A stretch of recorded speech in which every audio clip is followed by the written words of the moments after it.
Guys माझे केस खूप वाढलेले आहेत आणि हो डोक्यावरची केस भिका चोटांनो, नाहीतर तुम्ही लय शहाण आहेत मला माहिती आहे. मला केस कापाय अजिबात आवडत नाही, पण केस वाढल्यावर तुम्ही लय छान दिसते, त्यामुळे माणसं मला नजर लावतात. त्यामुळे म्हणून मी केस कापणार आहे. परत म्हणलं महिनाभर मी मस्तपैकी व्यायाम केलाय, बघूया काय कट्स बीट दिसत नाही, झाटा काय कट्स दिसत नव्हतं. अरे दिसते थोडं थोडं, थांबा डंबल्स घेऊन उचलतोय. साला मेरा नाद मत करू रे, मेले डेंजर रे. मग अशा तऱ्हेने फायनली मी येडेचाळे करून गेलो फायनली केस कापायला. फायनली पोहोचलो मी इथं. आणि इथं गेल्यावरती फायनली मला कोण दिसलं, आमच्या गावातला संकेत दादा. तर हा दिसतोय केस कापायच्या आधी आणि हा दिसतोय केस कापल्यानंतर.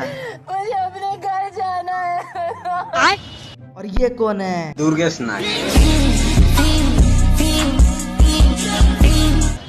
तर काय पहिलेच मी सांगतो की मला काही पब्लिसिटी करायला हे काही झाटा पैसे भेटलेले नाहीत. तरी पण आहे का, जरी तुमचा चेहरा पातळ गोवासारखा असला तरी तुम्ही ह्या मोठ्या आरशामध्ये बघू शकता.